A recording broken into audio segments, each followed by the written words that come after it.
წარმატება და მარცხი, მიღწევები და პრობლემები, პროფესიონალ ექსპერტთა ანალიზი და მოსაოდნელი შედეგების პროგნოზი, აქტუალური კითხვები და კომპეტენტური პასუხები. დაუთმო დრო ქართულ სპორტს. სპორტტაიმი. რადიო იმედის პირდაპირ ეთერში. დიტო მარინაშვილთან ერთად. უძურასო მეგობრებო, ეხა ისე დაიწყო 2018 წელი, რომ გამომდინარე ჩვენი გადაცემის ფორმატიდან ყოველ კვირა ორშაბათ დღეს 13 საათსა და 5 წუთზე გთავაზობთ ტრადიციულ ჩვენ სპორტულ ტოქ-შოუ სპორტტაიმს და ისე შეიძლება ითქვას, რომ წლის პირველი გადაცემა რაგბზე, ხო? ჩვენში უდაოდ გამორჩეული, ახლა მართლაც რომ ჩაატარო სათამაშო ბურთიან სახეობებს შორის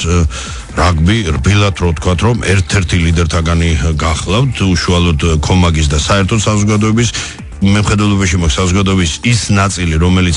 არ გახლავთ მთლად ასე ჩაფლული ქართულ სპორტულ სამყაროსა და ცხოვრებაში, ყველას მოგესალმებათ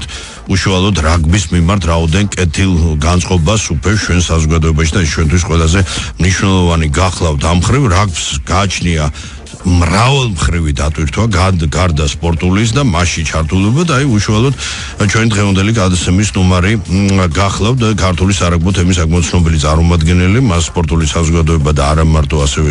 საერთოდ ქართული სპორტული მედია კარგად იცნობს, ბატონი ზურა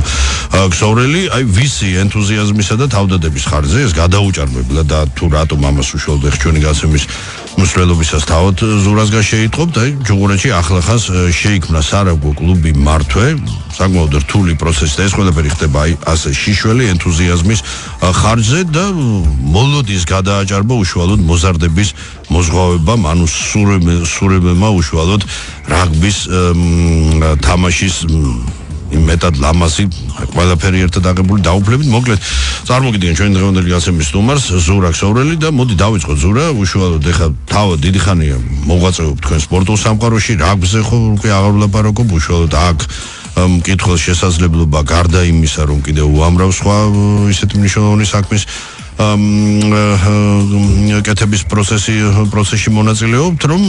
ეცნობა და ბევრი შეიძლება ითქვას, რომ ამანური ჭეშმარიტება და გარდა ამისა მიმდინარე მოვლენები, როცა ვამბობთ, რომ პულსზე გვაქვს თითი დადებულიო, სწორედ თქვენს მეოხებით ხდება და მართლაც ლომისილი მიგიზღვით, ეს არ შეიძლება უბრალოდ მე სინდისი არ მომცემს, რომ ეს არ არის უშუალოდ ჩემი გადაცემის სტუმარს ნამდვილად არ ჭირდება არც პიარი, არც უბრალოდ ეს ხდება მისი წარდგენა საზოგადოების წინაშე და მე კიდევ ერთხელ მადლიერებით მინდა გაუსვა ხაზი მის ასე მაღალ პროფესიულ და მის საერთო დამოკიდებულებას იმ საქმისადმი, რომელიც ამ წყირმალი ადამიანს ფანატიკურად უყვარს. და ზურა, მოდი დავიწყოთ საიდან. როგორ გაჩნდა უშუალოდ სარაგბო კლუბის შექმნის იდეა, იმიტომ რომ ეხა მე მსმენია თვითონ ბევრი ისეთი სახელოვანი მორაგბისგან, რომელიც არ ვიცი, ხა ეს ცოტა ალბათ პიროვნული მომენტია, ხო, ბევრი ელოდება რომ თქვა, ვიღაც დაეხმარება, ვიღაც გაუხსნის, ყოველ შემთხვევაში ეხა სარაგბო თემის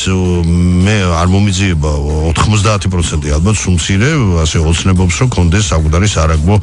კლუბი, ხო? ეხა მე თუ გნებავ და ახსენოთ გადაცემის მსვლელობისას. თქვენ როგორ გაგიშთათ ამის იდეა? რამ განაპირობა? მოდი აქედან დავიწყოთ. მივესალმებით ჩვენს მსმენელს. იდეაც მე ზუსტად ისე გამიშთა, როგორც სხვა დანარჩენს აქვს ხოლმე ოცნება. დაახლოებით 17 წელია ქართულ რაგბთან კავშირში ვარ, უშუალო კავშირში და ფაქტობრივად ყოველდღიურ ცხოვრებაში ვარ რაგბის ჩართული, რაც არ გულისხმობს მარტო ნაკრების და ნაკრები გუნდების თამაშებს, ეს ეხება ყველაფერს, შიდა ჩემპიონატს, მათ შორის ჭაბუკთა ლიგებსაც და საფესტივალო ასაკსაც და ჩემთან ჩუღურეთის და ნაძალადების რაიონის კვეთაზე, ხუდადოვის ქუჩაზე ხშირად იყო ხოლმე შემთხვევები, როდესაც ადამიანები ეს არის გადასასვლელი ხიდის მიმდებარე ტერიტორია საკმაოდ ახლოს, სპენელს რო კონდეს პარტო წარმოდგენა. გადასასვლელი დღეს თბილისის სპორტული დინაზელი საერთოდ ვეღარ იცნობს. ხშირი იყო განსაკუთრებით ბოლო 3 წლის განმავლობაში, რაც უფრო და უფრო პოპულარული ხდება და როგორც წესი ეს მსოფლიო თასის შემდეგ ხდება ხოლმე, განსაკუთრებით აღზევება ხდება ხოლმე რაგბის პოპულარობის და ხშირი იყო შემთხვევები, როდესაც ხვდებოდნენ ადამიანები, რომლებსაც უნდათ რომ თავიანთი შვილი რაგბზე მieყვანათ, რაგბი ეთამაშათ, რაგბით ყოფილიყვნენ დაკავებულები და არ ქონდათ მაინდამაინც იმის წარმოდგენა, ანუ სწორედ ხედავდნენ ამ ყველაფერს, მთავარია რაღაცებს ისწავლის იმას, რასაც რაგბი იძლევა და რაც ძალიან მნიშვნელოვანი არის ნებისმიერი ახალგაზრდისთვის და ბავშვისთვის. და იქვე იყო ხოლმე მეორე მომენტი რა, სადმე ახლოს ხომ არ არის რაიმე კლუბი, იმიტომ რომ შორს ტარების და იქ თქვა ავჭალაში წაყვარა. ტერიტორიული პრინციპი ძალიან დიდი მნიშვნელობა, როცა მით უფრო მოზარდებს ეხება საქმე, კი. როგორც დროის მხრივ, ასევე ფინანსური თვალსაზრისით ეს პრობლემები ჰქონდათ ხოლმე. დაახლოებით 3 წლის ფიქრის შემდეგ ერთმა ჩემმა მეგობარმა, ყოფილმა მორაგბემ, მოქმედი მორაგბე არ ყოფილი ნაკრების წევრი იყო ახალგაზრდურის და შვიდკაცასი რატინ უცუბიძემ, რომელიც ამჟამად ნიუ-იორკის Old Boys-ში თამაშობს. შემომთავაზა ამ იდეის ხორცშესხმის ვარიანტი, ასე ვთქვათ. და ჩვენც უკვე სერიოზულად დავიწყეთ, დაახლოებით სექტემბრიდან ამაზე ვსაუბრობდით და როდესაც რატი აქეთ ჩამოვიდა და საქართველოში იყო საახალწლოდ 4 იანვარს დავაფუძნეთ რაგბის კლუბი მართვე, რომლის ბაზაც იქნება ის ტერიტორია, რომელზეც ჩვენ ახლა ვსაუბრობთ და იქ ადგილობრივ ბავშვებს მიეცემათ იმის საშუალება, რომ ჩართული იყვნენ სპორტში, მოშორდებიან ძალიან ბევრ ისეთ რაღაცას, რასაც ჯობია რომ მოშორდნენ. მათ შორის ერთ-ერთი მნიშვნელოვანი და მე ვფიქრობ ამ პერიოდისთვის ძალიან დიდი სატკივარი არის ის, რომ ბავშვები დროის უმეტეს ნაწილს სახში ყოფნისას ატარებენ კომპიუტერთან, ტელეფონთან, ასე შემდეგ და არ ეძლებათ ფიზიკური განვითარების, ენერგიის ხარჯვის შესაძლებლობა. ჩვენ მოდი ფიზიკური და რასაური, მოდი გონებრივი საღვნიშნოთ, ბევრს გონია, იცით რომ ხო ისეთი მომენტია რა და ის რო ზღუდავს, აი ზუსტად ეს სიტყვა, რომელიც უკვე ყოველ მეორე სიტყვაში ხმარობთ, ხო ეს ზომბირება, ხო მართლაც არ ხდება ტვინის უჯრედების გამოფიტვა არასასურველი მიმართულებით მისი და ამის გარდა ზურა შენებართვით არ შეიძლება უბრალოდ არ აღნიშნო მშობლებს ეს ხშირად მინდა შეუძახო რომ სხვათა შორის აი აქ მინდა მოდი აი ჯერ კითხავ თავად და მე აღნიშნავთ როგორია უშუალოდ მშობლების დამოკიდებულება. აი ბავშვები რო დიდი ჟრიამული და ენთუზიაზმით, ხო დიდი ნაწილი კი და თავად მშობლების დამოკიდებულება აი ამ პერიოდის განმავლობაში რაც კლუბი არსებობს, აი რა თქვათ პლუსი და მინუსი და რა პრობლემებთან მოგიხდა შეჯახება. მე თვითონ 4 შვილის მამა ვარ და კარგად მესმის ის პრობლემა, რაზეც საუბრობდით ამ კომპიუტერთან მიჯაჭვობის და აქედან გამომდინარე დარწმუნებული ვარ, არა მარტო მე, სხვაებიც ხედავენ ანალოგიურ პრობლემას. პირველივე დღიდან რეაქცია მშობლების იყო საკმაოდ ისეთი, ცოტა რთული იყო ბავშვების შეკრება, იმიტომ რომ ყველანი ვინც მშობლები ვართ, ალბათ ყველას ქონია ეს მომენტი, რომ სახში იყო იმის გარჩევები ყველა ოჯახში, რომ თებერვალში ბავშვი არ შეიძლება მოედანზე გაიყვანონ, იმიტომ რომ გაცივდება, იმიტომ რომ ცივაჯერ და ჯობია გაზაფხულს დაელოდონ. მიუხედავად ამისა, პირველივე დღიდან ნაწილმა მშობლებისა, ვინც მოვივიდნენ და მოიყვანეს თავიანთი ბავშვები, ისინი დღეს დიდი ენთუზიაზმით დადიან, მაქსიმალურად არიან ჩართულები ამ ჩვენი კლუბის შექმნის პროცესში, იმიტომ რომ ეხლაც შექმნის პროცესი არის ის, რომ ჯერ დავასწრით და ვარჯიში დავიწყეთ, ეს ჯერ არაფერს არ ნიშნავს შექმნის პროცესი და ჩვენ მინდა ხაზგასმით ვთქვა რა, რომ ეს არ არის ის მომენტი, როდესაც ჩვენ ვთქვათ ამ მომენტში ყავს მხოლოდ 7-10 წლის ბავშვები და ამაზე გავჩერდებით რა. ჩვენი მიზანი არის, რომ ეს განვითარება 0 საფეხურიდან დავიწყოთ და წავიდეთ ზევით და მივიდეთ იმ ბოლომდე დიდ კაცთა გუნდამდე და აი ამ პროცესში არიან აბსოლუტურად ჩართულები. ყოველდღე მოდიან, ენთუზიაზმით არიან სავსენი, რაც ჩემთვის განსაკუთრებით სასიამოვნო არის. პირველი ვარჯიშის შემდეგ ბავშვებმა არ მოასვენეს მშობლები და ელოდებოდნენ უკვე მეორე ვარჯიშს და მშობლებმაც მათი ენთუზიაზმი, ბავშვების ენთუზიაზმი მშობლებმაც აიტაცეს და ისინი ზუსტად ანალოგიურად არიან და ანალოგიური განწყობით არიან უკვე აი ამ კლუბის მიმართ რა. ცდილობენ მოყავთ არა მხოლოდ თავიანთი შვილები, უკვე მოყავთ მეზობლის შვილები, ნაცნობები და აი ყველანაირ პროცესში იღებენ მონაწილეობას. ეს ჩემი სურვილიც იყო, ჩემი მიდგომაც იყო ესეთი, რომ ესე ყოფილიყო რომ მათი მონაწილეობა არის ძალიან მნიშვნელოვანი. განსაკუთრებით იმ ადამიანების მონაწილეობა, რომლებიც როგორც ზევით აღნიშნე, პირველივე დღიდან ჩაერთნენ აი პროცესში, არ შეუშინდნენ არც თებერვლის ქარებს, დაძლიეს იქ რაღაც ოჯახში პატარ-პატარა გარჩევები მეუღლეებთან, დედებთან, რომ ბავშვის წაყვანა ჯობია, რომ ცოტა გადავდოთ და გაზაფხულზე, თუმცა ყავს ეგეთი ბავშვებიც, რომლებსაც დარეკილი აქვთ, რომლებიც შეპირებულები არიან და ამ დროს იკავებენ თავს გამომდინარე იქიდან, რომ ჯერ ცივა და მოდით დაველოდოთ ბარდს და რო დათბება მე მივიყვანოთ ბავშვები რაგბზე. არ შეიძლება არ გითხო მე რა თქმა უნდა შორს ზურბაზე მეგობრებო, უბრალოდ ეს თვითონ იჩენს ეს პრობლემა თავს და არა თქვენი მონამორჩილი აღენებს. სოციალურ ფენებთან დაკავშირებით ყველა ფენის წარმომადგენელია ზურა თუ მაინც იგრძნობა გარკვეული დიფერენცირების მომენტი. ყველა ფენის წარმომადგენელი არის ჩემი პრინციპიდან გამომდინარე, რომელიც არ შეიცვლება არასოდეს, სანამ ცოცხალი ვიქნები და სანამ ამ კლუბთან მიმართებაში მექნება ურთიერთობა როგორც დამფუძნებელს, ეს დარჩება ბოლომდე ესე ყველა ბავშვისთვის, რომელიც მოვა ჩვენთან რაგბზე, არ აქვს მნიშვნელობა ის სოციალურად რა ფენის წარმომადგენელი იქნება, მისთვის ვარჯიში იქნება უფასო. არა, რა, გადასარევი უფასო, ამ საკითხს ცალკე მინდა განსაკუთრებით ზურბასო მეგობრებო, იმიტომ რომ ეს 21 საუკუნე ეს ლამაზად ჟღერს, კარგი მოსასმენია, გულზე სალბუნად ხვდება, მაგრამ 21 საუკუნე ეს ტექნოლოგიები საერთოდ ცხოვრების რიგ ხო არათუ რიგ საერთოდ ეხა ცივილურ ქვეყნებში ის რაც მართავს ხომ სოფლიოს როგორც ძველ კონტინენტზე ასევე მის მიღმა და ეს მარტო შიშველ ენთუზიაზმი მე ხშირად უსვავ ხოლმე ერთი არის ძალიან ისეთი ძველი მომსხები რუსული გამოთქმა, ნუ ეხა მე ციტირებას გავაკეთებ და ნუ ჩავომართვევთ ეხა რაღაც ანტიქართული იმაში ხუმრობ, არის წინვალი გამოთქმა, ზურა ამას დაემატა, ხო? Спасибо на хлеб не намажешь, და ამას დაემატა კიდე и в стакан не нальешь. ხო და ეხა მე ვამბობ ეხა იმ გაგებით რომ რა თქმა უნდა ნებისმიერ ენთუზიასტს თუ არ ქონდა სათანადო მხარდაჭერა, ხო? ის სამწუხაროდ, ნუ არა კი, არის, გვაქვს ერთეულები, გვაქვს მაგალითები, 8 წლეულებისაც კი უძლებენ, მაგრამ უბრალოდ არ შეიძლება რომ მოხდეს ამ ადამიანების ექსპლუატაცია, უნებლიე ექსპლუატაცია საზოგადოების მხრიდან, როცა ემსახურების საზოგადოებას, მე არ ვამბობ რომ მაინც და მაინც ვიღაცამ ეხა დაფნის გვირგვინი ჩამოკიდოს და ძეგლი დაგვიდგოს, მაგრამ რაღაც ადეკვატური მსგავსი საფასუხო უნდა იყოს, რათა ადამიანს ის ჯანი, ღონე, ენთუზიაზმი არ საუბრობთ, ხო? რომ ის შემორჩეს, რომ ის კეთილი საქმე განაგრძოს. სოციალურ ფენასთან დაკავშირებით ზურა, ჩემი კითხვა უბრალოდ მე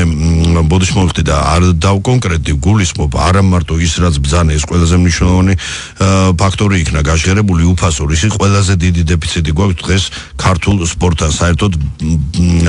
ბავშვთა სპორტთან მიმართებაში. ეს არის გადასახადების ფაქტორი, რაც სამწუხაროდ როგორც ვიცი, უამრავ ოჯახს, უამრავ მშობელს აიძულებს უარი თქვას დიდი სურვილის მიუხედავად. მაგრამ გაჩნდა ასეთი მოსაზრება ზურა, რომ თითქოს ესე იგი ესე წარმატებული ასე ფინანსურად მძლავრი ოჯახის წევრები ცდილობენ, რომ სრულად კონცენტრირება გაუკეთონ ბავშვს სწავლის პროცესისკენ და არ მიაჩნიათ რომ საპირწონედ აუცილებლად უნდა იყოს ბავშვი სპორტში ჩართულობა. მიაჩნიათ აი ასეთ მსგავს მოვლენებს დამეთახმე შენ არაერთხელ სააწყდები და აი უშუალოდ მართვესთან დაკავშირებით თუ მოხდა მსგავსი რა. არის ჩვენთან მსგავსი სიტუაცია, ოღონდ ცოტა განსხვავებული მიდგომა არის ჩვენ შემთხვევაში, არიან შეძლებული ოჯახის შვილები, რომლებიც მოდიან დაყავთ ბავშვები და მაქსიმალურად ცდილობენ რომ აი რაზეც ვლაპარაკობდი ხე მშობლების ჩართულებაზე ცდილობენ სხვა მხრებას მიიღონ მონაწილეობა ამ კლუბის განვითარებაში. მაგალითისთვის გუშინ როდესაც ვახსენეთ რომ 17 მარტს ბავშვები გვინდა რომ წავიყვანოთ რუსთავის ფესტივალზე და რუსთავში ტრანსპორტირება უნდა, ხმა არ ქონდა, სიტყვა არ ქონდა დამთავრებული, როდესაც იმ შეძლებული ოჯახის წარმომადგენლებმა, მშობლებმა თავიანთი სურვილით შემომთავაზეს რომ მოვიდოდნენ ორ-ორი მანქანით და ამ ბავშვების ტრანსპორტირებას მოახდინებდნენ რა თქმა უნდა უფასოდ. გარდა ამისა გვყავს სოციალურად დაუცველი ოჯახების შვილებიც, რომლებიც უკვე ჩვენი სურვილით გამომდინარე იქიდან რომ მშობლები ვერ ფიქრობდნენ იმას რომ შეიძლებოდა ეს ბავშვები მieყვანათ რაგბზე და რამე სპორტით დაკავებულიყვნენ, მიუხედავად იმისა რომ ის უფასო იყო, ჩვენი ინიციატივით ამისთანა ოჯახებს რა თქმა უნდა ჩემთან სამეზობლოში და ვინც ახლოს იყვნენ მივედით, ჩვენ თვითონ შევთავაზეთ ის რომ ბავშვებს ჩვენ თვითონ ვატარებთ, ანუ არ ექნებათ მშობლებს არანაირი დისკომფორტი. ბავშვი სახლიდან მიყვავს, ჩვენ თვითონ ადის ვარჯიშზე, ვარჯიშობს და მიყვავს უკან სახლში და ვაბარებთ მშობლებს. ამასთანვე ვფიქრობთ და უკვე დავიწყეთ განხორციელება იმ მომენტებისაც, რაშიც აქტიურად მონაწილეობენ ისევ ის მშობლები, რომლებსაც მეტი შესაძლებლობა აქვთ. მიუხედავად იმისა, რომ ჩვენთან ყველასათვის ვარჯიში უფასო არის, მათ გამოთქვეს ინიციატივა და სურვილი იმისა, რომ მიიღონ მონაწილეობა რაღაცნაირად აი ამ ბავშვების დაფინანსებაში. ანუ ჩვენი პროცესი არ შემოიფარგლება მხოლოდ და მხოლოდ ვარჯიშით და სავარჯიშო პროცესით. ჩვენ გვაქვს ესეთი გეგმები, რომ ბავშვებს გარკვეული ინტენსივობით ალბათ სავარაუდოდ ორ თვეში ერთხელ მოუწყოთ ექსკურსიები სხვადასხვა ახლო ტერიტორიებზე ჯერ თავიდან რა თქმა უნდა თქვა მცხეთაში წავიყვანთ ბავშვებს დავათვალიერებინებთ მცხეთას და აი ამ ამბავში სრულად იქნებიან ჩართულები ეს მშობლები და მოხდება მათი დაფინანსება. ანუ ზურა აქცენტი გაქვს უკვე მრავალ მხრივ, ანუ არა კლასიკურ უშუალოდ რაღაც სპორტული კუთხით რაღაც ისეთი რაღაც ჩარჩოში, არამედ ეს არის უკვე პიროვნების ქართველის ჩამოყალიბება, მისი ჰარმონიული სრულყოფის მცდელობა, როგორც ფიზიკური, ასევე სულიერი, ხო, იმიტომ რომ ეხლა დამეთახმე რაგბი ყოველთვის ისტორიულად ჩვენში ასე მოდიოდა, ხო? ნუ ასაკით ეხლა არ გახსოვს, მაგრამ გადმოცემით მოხსენება, რომ ყოველთვის იყო ისეთი კარგი გაგებით ვამბობ, ელიტის წარმომადგენლობითი ოჯახის შვილები, სწორედ იმიტომ რომ აი ეს ღირსება, ის ვაჟკაცობა და ის უნარ ჩვევები, რაც საერთოდ ისტორიულად ახასიათებდა კაცს და ქართველ კაცს აი სწორედ იძლეოდა ამის რეალურ შესაძლებლობას რაგბი იმ პერიოდში სხვა არანაირი დანიშნულება რაგბს არ ქონდა სპორტული კუთხით ჩვენ ყოველთვის ვიყავით არა კი ვიბრძოდით ეხა ტიტულისთვის ყველაფერი კი ბატონო გუდაისის გახდა შემდგომ აი ეს ამის ჩემპიონი მაგრამ ეს უკვე დეტალებია მთავარი ის რითიც მოხდა აი ამ მაშინ ეგზოტიკური ხილი აბსოლუტურად ქართული სპორტისთვის იყო რაგბი ასე ეწოდებოდა მაშინ რაგბი ხო იყო სერიოზული ჩართულობა იყო ხარისხობრივი ხასუსო შესაძლოა რაოდენობრივად არ ყოფილიყო იმდენად მაგრამ რო გადახედო ზურა შეხედე უნიჭიერესი პროფესორები აკადემიკოსები არქიტექტორები არ ვიცი ხელოვნების მუშაკები ხომ თვითონ ძელი ეხლა დღევანდელი რაგბის კავშირის პრეზიდენტია ეხლა ბატონი გოჩა რომელიც დღეს ერთ-ერთი ყველაზე მოთხოვნადი და წონოსანი ვექილია ხო და ამის გარდა თვითონ სტაფი სხვა წარმატებული ბიზნესმენები დღეს ცხოვრებაში ანუ უხეშად რო თქვა იმის თქმა მინდა ძვირფასო მეგობრებო რომ მორაგბე როგორც ასეთი ცხოვრებაში არ იკარგება აი უნარჩვევების გამო რაზე ზურა საუბრობ მე ვთვლი რომ ჩვენი წარმატების საიდუმლო ჩვენი ნაკრებების წარმატების საიდუმლო ყოველთვის იყო არის და მომავალში იქნება იმაში რომ ჩვენი გუნდები განსაკუთრებულად მეგობრულები არიან განსაკუთრებულად შეკრულები არიან და ეს განსაკუთრებულობა შეკვრის და ურთიერთობის სწორედ იქიდან მომდინარეობს რომ მაქსიმალურად დიდ დროს ატარებენ ერთად არასდროს დამავიწყდება დათო კაჭარავას სიტყვები რომელმაც თქვა ასეთი რამ რომ პირველ დღეს მე და ჩემი ძმა ვარჯიშზე რომ წავედით საღამოთი ბიჭებმა პატარა ბიჭებმა ხურდები ავაგროვეთ და წავედით ხინკალდი ერთად შევჭამეთ იმ ბიჭებთან ერთად ვისაც მანამდე საერთოდ არ ვიცნობთ აქედან გამომდინარე უკვე დაგვეწყო ის სიყვარული რომელიც სიყვარულის დღესაც აგვაქვს რაგბის და დღეს დათო კაჭარავა რადონის მოთამაშე არის და რადონის რიგით მეორე ქართული ცენტურიორი ყველაფერს თავი დავანებია ხო ლეგენდა უკვე ზუსტად ჩვენც რო ანალოგიური მიმართულება ავიღოთ და გარდა ამისა რაგბი არის გონების თამაში არ არის აქ მხოლოდ ფიზიკურობა და აჯახება და კონტაქტი რაგბი არის ფიქრის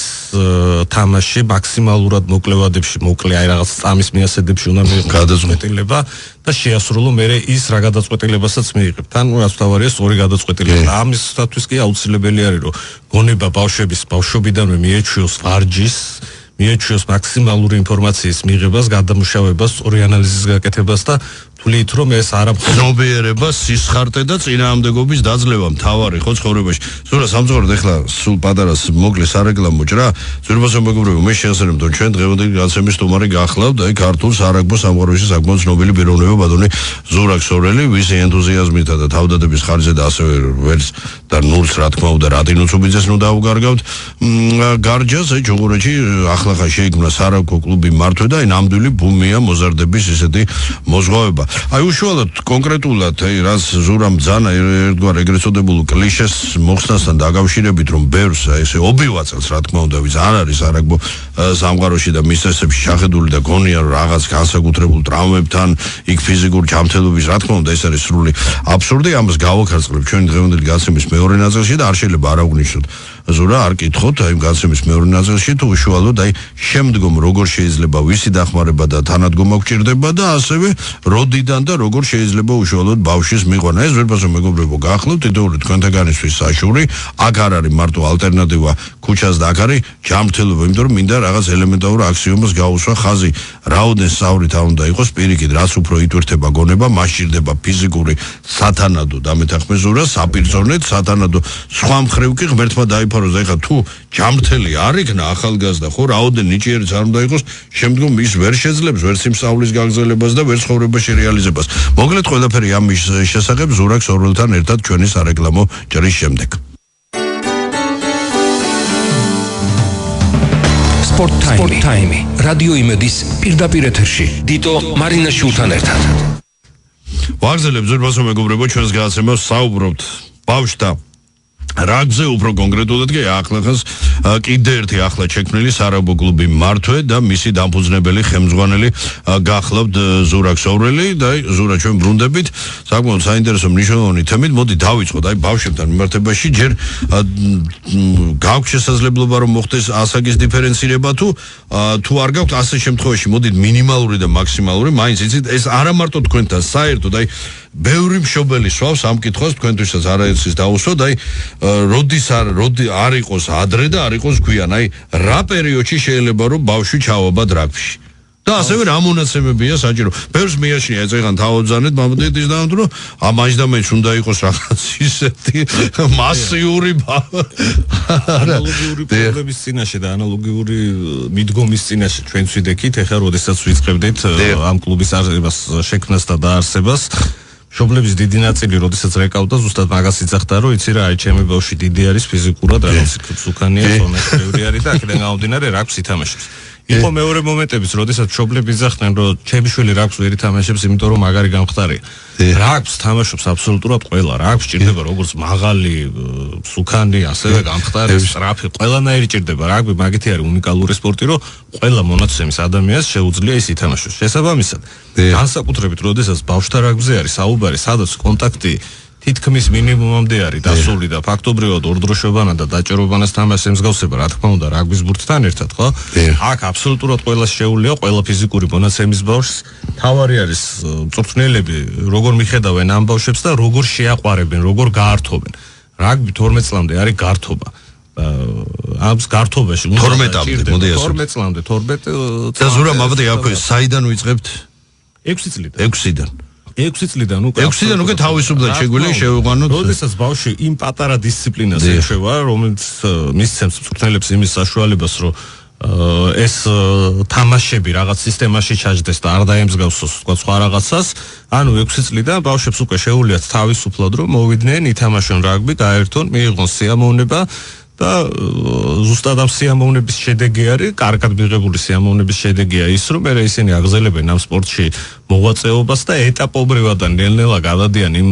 დონეზე, რასაც საბოლოო ჯამში მე უკვე პროფესიონალიზმი ქვია და პროფესიონალ მოთამაშეებად ჩამოყალიბება ქვია. აქვე ვიტყვი, მე დღეს არ მაქვს იმის ილუზია, რომ ის ბავშვები, ვინც პირველივე ჯერზე ჩვენთან მოვიდნენ, აბსოლუტურად ყველანი პროფესიონალი მორაგბეები გახდებიან, მაგრამ გაერთობიან, გაატარებენ ძალიან მაგარ დროს და როგორც მინიმუმ იქცევიან რაგბის დიდ გულშემატკივრებად და კომაგებად და ეს უკვე ჩემთვის იქნება ძალიან მნიშვნელოვანი და რა თქმა უნდა თუ შემდგომში რომელიმე ჩვენი გუნდის წევრი და იმედი მაქვს რომ ასე იქნება გახდება თუნდაც რომელიმე ასაკობრივი ნაკრების კანდიდატი ეს უკვე ჩვენთვის იქნება ძალიან დიდი მიღწევა. ოღონდ აქამდე ჯერ კიდე ძალიან დიდი გზა არის, ძალიან შორი გზა არის გასავლელი, როგორც აღნიშნეთ, თავიდან ჩვენ დავიწყეთ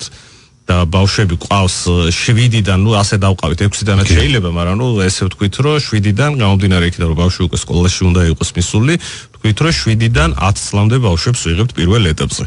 სამწუხაროდ ძალიან ბევრისთვის 12-13 წლის ბიჭებისთვის მოგვიწია თუ არის თქმა, მაგრამ ამ საკითხზე უკვე მუშაობთ და ვცდილობთ იმას, რომ მაქსიმალურად მოკლე პერიოდში ჩვენი ეს ბავშვების მიღების ასაკი გავზარდოთ და უკვე ძალიან ახლო პერიოდში, რამდენიმე თვეში შევძლოთ ის, რომ 12 წლამდე ბავშვებსაც მიეცეს ვარჯიშის საშუალება. ოღონდ ეს რაღაცეებზე არის მიბმული და აი ეს რაღაცეები უნდა დაალაგდეს, რომ მე ამის საშუალება ამის. და აქვე პარალელურად ზურა არ შეიძლება არ კითხო, მე ხა გამონაკლისს არ გულისხმობ, აი მასიური ის პროფესორად მასშტაბურად მიდგომა და უფრო მასას, რომ აი 12 წლის ასაკი, უკვე საფესტივალო ასაკია ხო და მოასწრებს ბავშვი, რომელიც თქვა 12 წლიდან ებმება რაგბში, აი თანატოლების დაწევას უშუალოდ, იმიტომ რაგბი ურთულესი სათამაშოა, ხო? რა თქმა უნდა, დამეთანხმე ეს არის რა, სპორტის ისეთი სახეობები, სათამაშო სახეობები, აი მაგალითად ეხა ისეთ კლასიკურ მაგალითს მოვიყვან, იგივე ხელბურთი შეიძლება მერწმუნე 15 წლის ასაკში დაიწყო, მაგრამ თუ გააკნიჭი 2 წელიწადში თავისუფლად შეიძლება ნაკრებში მოხვდე და სერიოზულ ეხა რაგბში ბაბადო ეს გამორიცხულია, ხო? ეხა ეს მაგრამ აი თუნდაც 12 წელი რო ავიღო 12-13 წელი შეიძლება ზურა დავეწიოთ. მე ესე კატეგორიული ვერ ვიქნებოდი რომ გამორიცხულია რომ დაეწიოს საფესტივალო ასაკს რაც შეეხება საფესტივალო უმცროსი საფესტივალო ასაკი არის 8 წლამდე 10 წლამდე 12 წლამდე და მე უფროსი არის 14 წლამდე 12 წლის ბავშვს აბსოლუტურად თავისუფლად შეუძლია რომ ნებისმიერს დაეწიოს და გაასწროს და უფრო წინას წავიდეს. ანუ არ არის დაგვიანებული საბედნიერო. ამის მაგალითები რა თქმა უნდა ჯობია ადრე კი რა თქმა უნდა, ნუ მე ვამბობ უკიდურეს, იმიტომ რომ აი ვინც მერე უჩნდება მოგვიანების სურვილი იმ კატეგორიის საყურადღებოზე. რამდენიმე მაგალითს მოვიყვან და ზირაქაშვილი რომელიც ყველამის რადონის მსოფლიოს ერთ-ერთი საუკეთესო ბურჯი არის. იყო მოჭიდავე და 16-17 წლის ასაკისამ დაიწყო რაგბის თამაში. მამუკა გორგოძე რომელიც ყველასთვის საყვარელი პიროვნება არის 16 წლამდე კალათბურთელი იყო და 16 წლისამ დაიწყო რაგბი და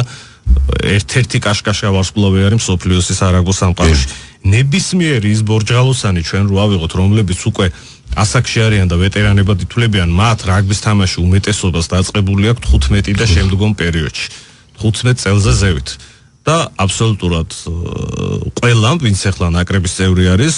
ყოველ შემთხვევაში ძალიან დიდ უმრავლესობამ ვეტერანებიდან მიაღწია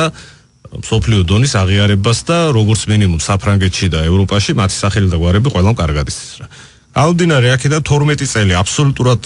არანაირად არ არის დაგვიანებული. Რაღაც მომენტში შეიძლება 12 ახლა თუ ბავშვს არ ქონდა იმის საშუალება რომ უფრო ადრეულ ასაკში მოსულიყო, არავით არის პრობლემა არა. 12 წლის ბავშვი ჩვენ 9 წლის ბავშვი ყავს ჩვენ, რომელიც არის ძალიან მონდომებული და ისეთ კაი რაღაცებს აკეთებს, ის 12 წლისაც რომ მოსულიყო, ხო, ის ტექნიკა, ის თანდაყოლილი ბუნებრივი ნიჭი აუცილებლად ექნებოდა და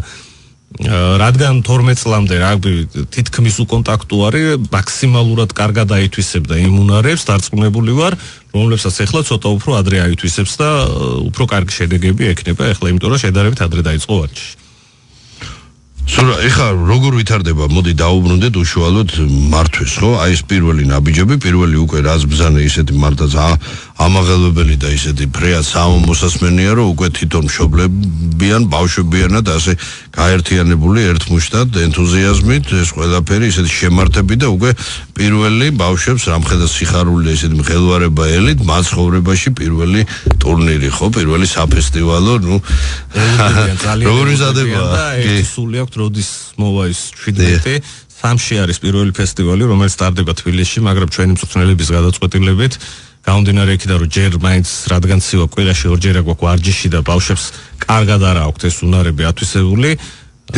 ჯერჯერობით თავს ვიკავებთ სამის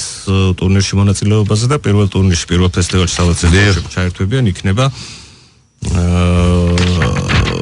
უკვე 17 მარტის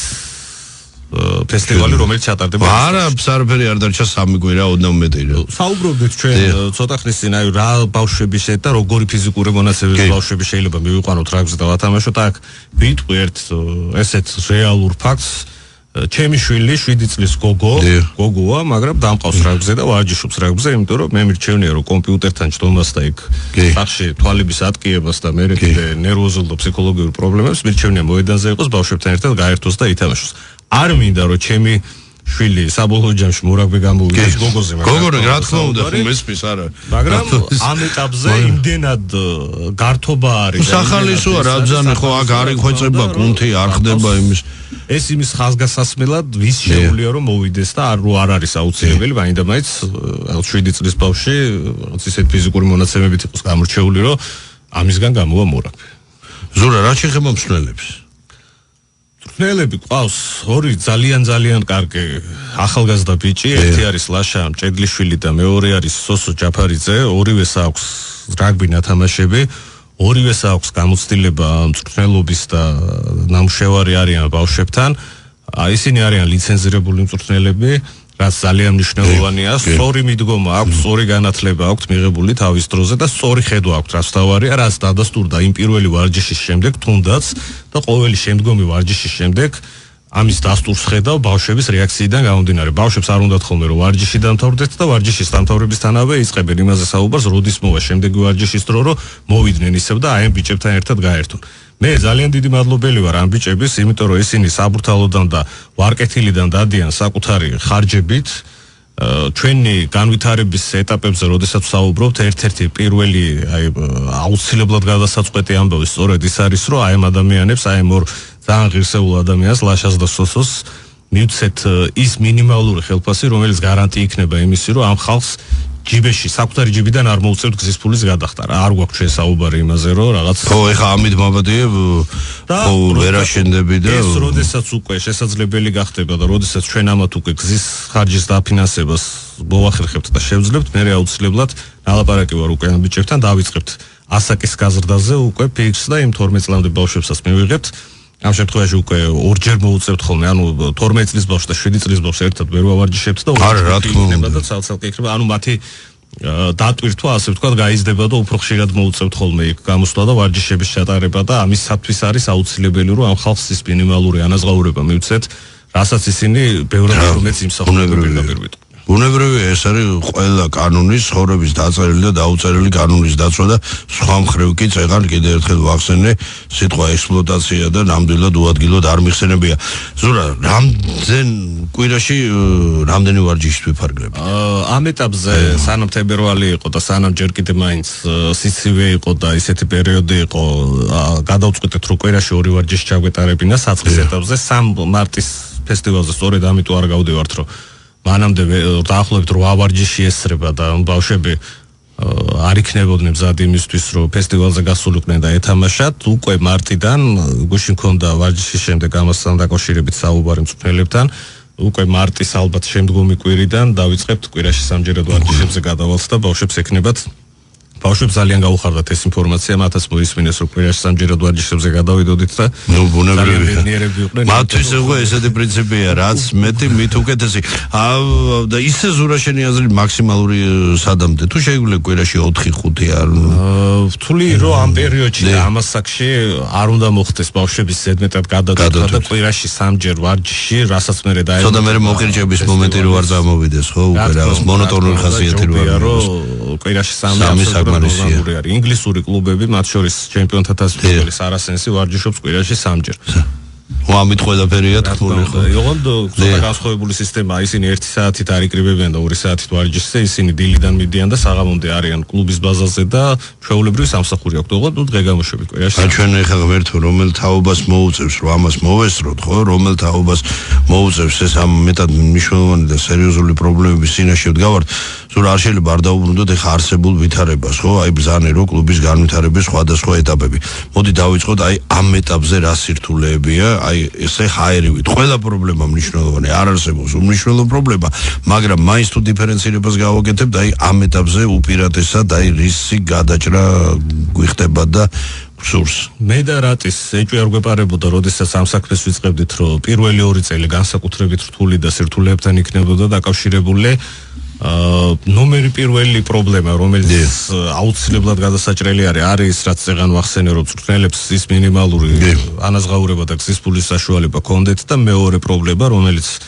ასევე ეგრევე მოსაგვარებელი არის მოედნის პრობლემა. როდესაც ჩვენ საუბრობთ, რომ 12 წლამდე გვინდა რომ ბავშვები გავზარდოთ, ჩვენ შეგვიძლია თქვა და 14 წლამდეც ვიფიქრებდით და გავაკეთებდით, მაგრამ ამას სჭირდება 10 წლის ბავშვი რო ემზადება ის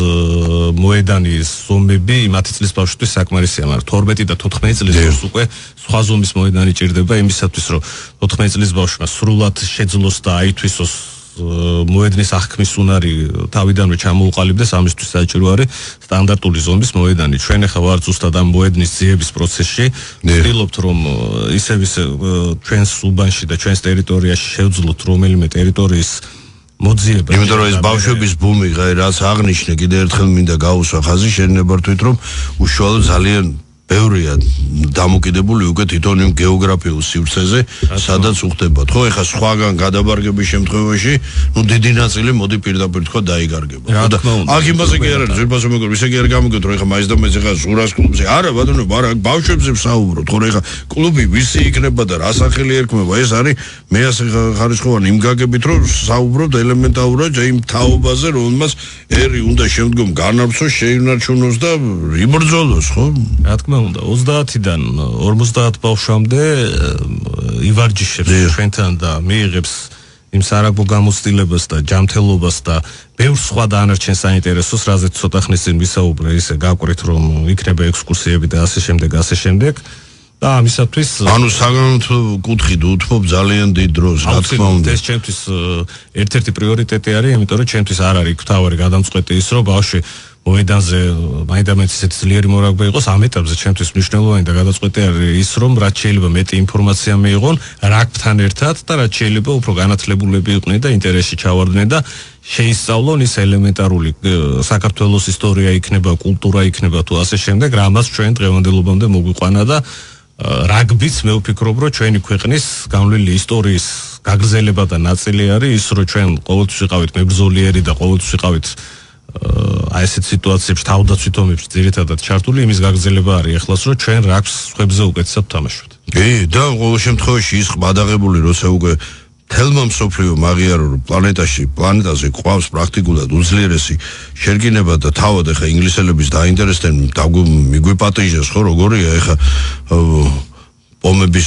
ესეთი ჟესტი მეტყველებს იმაზე რომ რაღაც განსაკუთრებული მართლაც აი ეს არის რაღაცა გენეტიკური კოდის ერთი თორე ეხა წარმოუდგენელია ხო ეხა ტექნოლოგიურად ეხა ახალ ზელანდიას და ინგლისელს მავადია და ფრანგს თითქოს რა უნდა ასწავლო და რა უნდა გაუკვირდეს მაგრამ ეს გენეტიკურად მოდის ხო რა გვაქვს ეხლა ისეთი რომ თქვა იმათ არ კონდე და არ იცოდნენ მაგრამ ეს არის უკვე გენი რა თქმა უნდა დაბადებულები არიან თვითონ აი იმ გარემოში და კავკასიელები ზოგადად ნუ ამ კავკასიელებშიც როგორც ჩანს მარტო ქართველებს აგვაქვს ეს რომ იმ შერკინებაში განსაკუთრებით ერთ-ერთი საუკეთესოები ვართ და ერთ-ერთი ყველაზე ძლიერები ვართ სოფლიოში რაც სოფლიოს საუკეთესო მწვრთნელმა დაადასტურა ზურა არ შეიძლება ეხა მე არ აღვნიშნო ჩვენი გადაცემის მიწურულს რომ ეს არ არის ძვირფასო მეგობრებო ნამდვილად ეხა არ ვიხდი ხარჯს და არ ვაკეთებ ერთგვარ ფასადის შექმნას ეს არის სრული გულწრფელობით თუნდაც რომ პირადად ვიცნობ და უკეთესობლესი ადამიანია ბატონი ზურა ჩიკვილაძე ძალიან ბევრი გააკეთა ეს გახლავთ ჩუღურეთის გამგებელი მე დარწმუნებული ვარ რომ კლუბ მართვეს სათანადო ყურადღებას მიაქცევს მართვეს კი არა მიაქცევს ბავშვებს მოდი ასე ვთქვათ ასე მიმართავ კიდეს ღია ეთერით ჩემო ზურა ნუ ეხა საერთოდ დედაქალაქში და გამგებობის მხრივ სპორტის მხრივ ყოველთვის ჩვენ გვაქვს რაღაც პრობლემები რომელიც ჩვენი არ სუდალხინებული ცხოვრებით მაგრამ ასეთი საშური წამოწყებული კეთილი საქმეს ეხა ამაზე დიდ საქმეს წარმოუდგენელია და მე დარწმუნებული ვარ რომ ზურა აუცილებლად ამოგიდგება შენი სახნია მხარში ჩიკვილაძე კიდე ერთხელ ხას უსვამს ძალიან ბევრია ადამიანს გაკეთებული ვერ წარმომიდგენ მე არ მინდა იმ აზრის დაშვება რომ ეხა ამის უგულებელობა მოხდება და ასევე სხვათა შორის იგივე ჩუღურეთის მაჟორიტარი დეპუტატი პარლამენტის თავმჯდომარის მოადგილე ბატონი გია ვოლსკი ეს გია ესე ძირძველი ვარანსოველია რომელიც არ არის არ სპორტის მიმართ უშუალოდ გულგრილი და მით უფრო როცა აი შენ ეხა ხო რამ გაყო ხო შენი და ჩემი საქართველო ხო ჩვენია მაგრამ მაინც არის ხო ისეთი რაღაც გზნობიარე მომენტი კარგი გაგებით ვამბობ ამას როცა აი შენი უბანია და შენთვის უფრო რაღაცა ოდნავ მეტი მაინც გინდა გააკეთო ვიდრე თორე არნაირ დიფერენცირებაზე არ არის საუბარი და რა ვიცი ზურა მე ღრმად ვსამს რომ ეს არ არის მარტო ესე საჯაროდ გაჟღერებული სიტყვები და ჩვენი სურვილი მარტო გამოთქმული რომ აუცილებლად ამას სათანადო უკუგება და შესაბამისი ნაბიჯები მოყვება მით უმეტეს ჩვენ არაფერი ისეთ სასაუს არ ვეთხოვთ აქ არის საუბარი რომ ამ ბავშვებს ეს სიხარული არათუ არ წავართვათ პირიქით გავზარდოთ რაც სტრატეგიულად ხო ყველა მიმართულებით ვერ ჩამოთვლით ეხლა და თავაბზანი და რაზბზანი კიდე 100 შეიძლება დაამატო იმდენად მნიშვნელოვანია მათთვის უშუალოდ ამ სკოლის და საერთოდ რაგბის თამაში და სპორტში ჩართულობა მით უფრო ისეთი სახეობა როგორც რაგბია რა თქმა უნდა ძალიან მნიშვნელოვანი არის ჩვენ ღია ვართ გახსნილები ვართ მზად ვართ არა სიხარულით ველოდებით ნებისმიერ შემოთავაზებას როგორც ვთქვათ გამგეობიდან და სახელმწიფო სტრუქტურებიდან ასევე კერძო სექტორიდან საუბარი არის დაახლოებით წლის განმავლობაში 15-18,000 ლარზე, რომელიც უკვე მოგცემს საშუალებას იმას, რომ მწვრთნელებს კონდეთ იმის ელემენტარული შესაძლებლობა მოვიდნენ ვარჯიშზე, ჩაატარონ ვარჯიშები და ჩვენ დანარჩენს უკვე ჩვენ თვითონ მივხედავთ და რა თქმა უნდა ამ ყველა იმ ადამიანს და კომპანიას თუ კერძო პირს თუ როგორც იქნება ისე ვინც ხარში დაგვიდგება შესაბამისად გადაუხდით მადლობას. ზურა ვიქონიოთ იმედი რომ ჩვენი დღევანდელი გადაცემას და ეს სურვილი არ დარჩება მარტო სურვილად და ხმა ამ ღაღადებლისა და რაღაც უახლოეს მომავალში ველოდებით რეზულტატს და რაც თავარია რომ ეს ბავშვების ეს ბუმი ასე გაგრძელდება ეს ყოველთვის ესეა ხო ქართულ კაც საერთოდ ალბათ სოფლიოში და ჩვენ განსაკუთრებით პირველი ბილიკის გაკვალვა ყოველთვის შემდგომ მოყვება უკვე და 10 უცებ შეიძლება 100 და 200 გახდეს რისი იმედიც მაქვს აი ეს ძვირფასო მეგობრებო საერთოდ არა მარტო ერის და მომავალი თაობის ხსნის ამ გზას ალტერნატივა არ გააჩნია წინააღმდეგ შემთხვევაში ხარ ჩიხში და წინააღმდეგ შემთხვევაში ასევე შედეგიც ხშირად ადეკვატური თუმცა არც თუ დადებითი გახლავთ ასე რომ ითამაშეთ რაგბი იცხოვრეთ ცხოვრების ჯანსაღი წესით და გააკეთეთ ყველაფერი იმისთვის რომ თქვენ შვილებს გქონდეთ უზრუნველი მომავალი კი ეს ყველაფერი ჯანმრთელობიდან და განათლებიდან იწყება მე კი ზურა მადლობა მინდა გადაგიხადოთ გადაცემაში მონაწილეობისთვის და დიდი წარმატებები გისურვოთ აი ასე ენთუზიაზმისა და თავდადების ხარჯზე რომელსაც რა თქმა უნდა სათანადო თანადგომა ჭირდება წარმატება და მარცხი, მიღწევები და პრობლემები, პროფესიონალ ექსპერტთა ანალიზი და მოსაოდნელი შედეგების პროგნოზი, აქტუალური კითხვები და კომპეტენტური პასუხები. დაუთმოთ დრო ქართულ სპორტს. სპორტტაიმი, რადიო იმედის პირდაპირ ეთერში. დიტო მარინაშვილთან ერთად.